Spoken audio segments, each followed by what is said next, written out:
kesempatan yang telah diberikan kepada kelompok kami. Di sini kelompok kami akan mempresentasikan materi tentang konflik. Nah, untuk mempersingkat waktu, kami akan memulai presentasinya. Perkenalkan, nama saya Nurul Supini, NIM 1900110007. Baik, di sini saya akan menjelaskan tentang konflik. Yang pertama, konflik adalah suatu peristiwa atau fenomena sosial di mana yang terjadi pertentangan atau pertikaian baik individu maupun kelompok. Di sini saya akan menjelaskan tentang konflik menurut para ahli. Yang pertama adalah menurut James W. Zenden, konflik adalah suatu pertentangan mengenai nilai atau tuntutan, hak atas kekayaan, kekuasaan, atau status atau wilayah tempat saling berhadapan, bertujuan untuk menetralkan, merugikan ataupun membersihkan lawan mereka.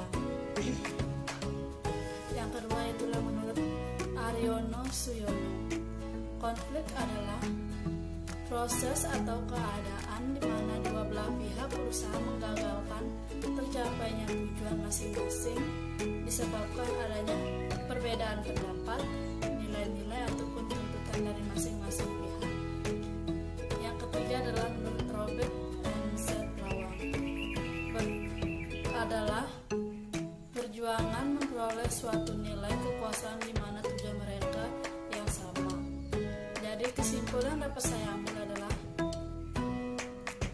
konflik adalah suatu peristiwa yang dimana terjadi perdebatan pendapat atau pertentangan suatu sama lain. Terima kasih.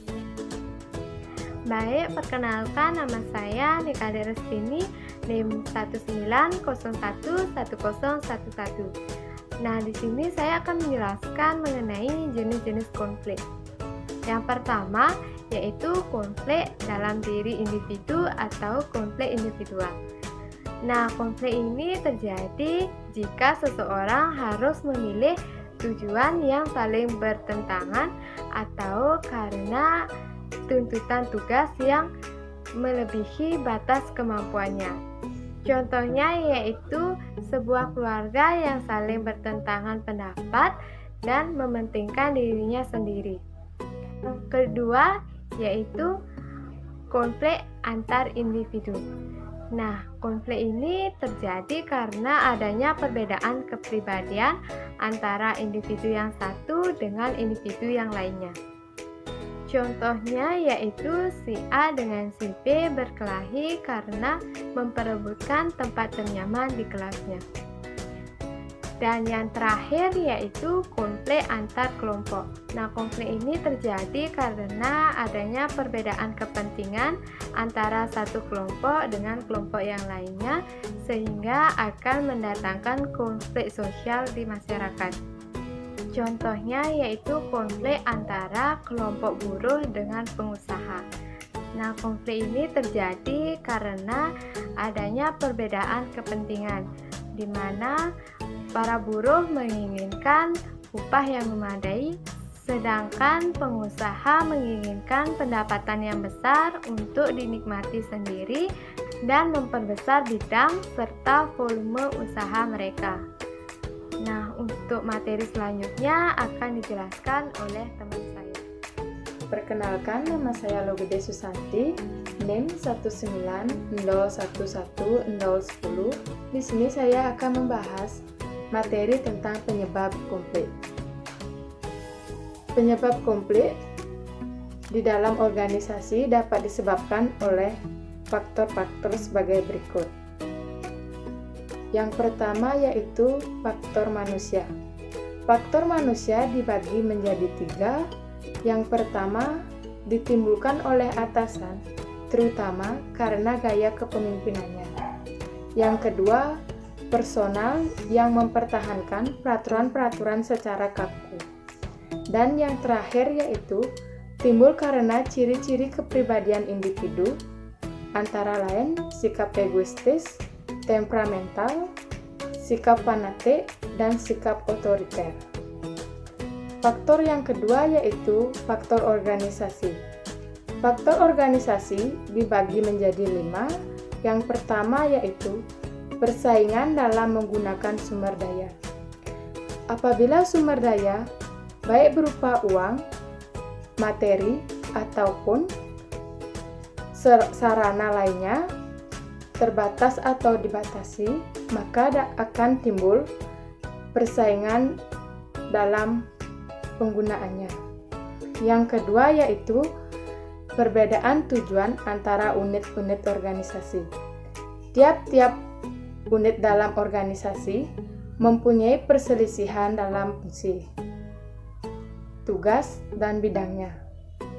Perbedaan ini sering mengarah pada konflik minat antara unit tersebut.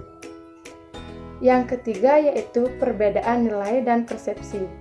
Suatu kelompok tertentu mempunyai persepsi yang negatif karena merasa mendapat perlakuan yang tidak adil. Para manajer yang relatif lebih muda memiliki persepsi bahwa mereka mendapat tugas-tugas yang cukup berat, rutin, dan rumit. Sedangkan para manajer senior mendapat tugas yang ringan dan sederhana. Dan yang keempat yaitu masalah status. Konflik dapat terjadi karena unit atau departemen mencoba memperbaiki dan meningkatkan status. Sedangkan unit atau departemen yang lain menganggap sebagian sesuatu yang mengancam posisinya dalam status hierarki organisasi. Dan yang terakhir yaitu hambatan komunikasi. Hambatan komunikasi baik dalam perencanaan, pengawasan, koordinasi, bahkan kepemimpinan dapat menimbulkan konflik antara unit atau departemen lainnya. Sekian yang dapat saya sampaikan, saya ucapkan terima kasih. Perkenalkan, nama saya Komandenia Apriliani, saya NIM 190110013. Baik, di sini saya akan menjelaskan tentang dampak konflik. Dampak konflik dibagi menjadi 2, yaitu positif dan negatif. Yang pertama yang saya akan jelaskan yaitu dampak positif. Menurut Wijoyono, upaya penanganan dan pengelolaan karyawan secara efektif dan efisien, maka muncullah dampak positif seperti berikut. Yang pertama, meningkatkan ketertiban dan kedisiplinan dalam menggunakan waktu kerja, seperti hampir tidak ada karyawan yang absen tanpa alasan yang jelas. Yang kedua, meningkatkan hubungan kerjasama yang positif dan produktif. Yang ketiga, meningkatkan motivasi kerja untuk melakukan kompetensi secara sehat antara pribadi maupun kelompok dalam organisasi. Yang ketiga, semakin berkurangnya tekanan-tekanan dari atasan yang membuat karyawan stres. Yang kelima, banyak karyawan yang mengembangkan karirnya sesuai dengan potensinya. Baik, yang kedua, saya akan menjelaskan tentang dampak negatif. Dampak negatif menurut Wijoyono sesungguhnya disebabkan oleh kurangnya efektif dalam pengelolaan seperti berikut ini. Meningkatnya absensi karyawan dan seringnya karyawan mangkir pada jam kerja yang sedang berlangsung. Yang kedua, banyaknya karyawan yang mengeluh karena sikap teman kerjanya yang dirasakan kurang adil dalam membagi tugas dan tanggung jawabnya.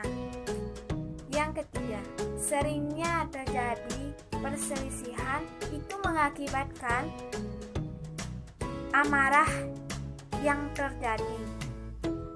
Yang keempat, seringnya karyawan melakukan mekanisme pertahankan diri bila memperoleh teguran dari atasannya.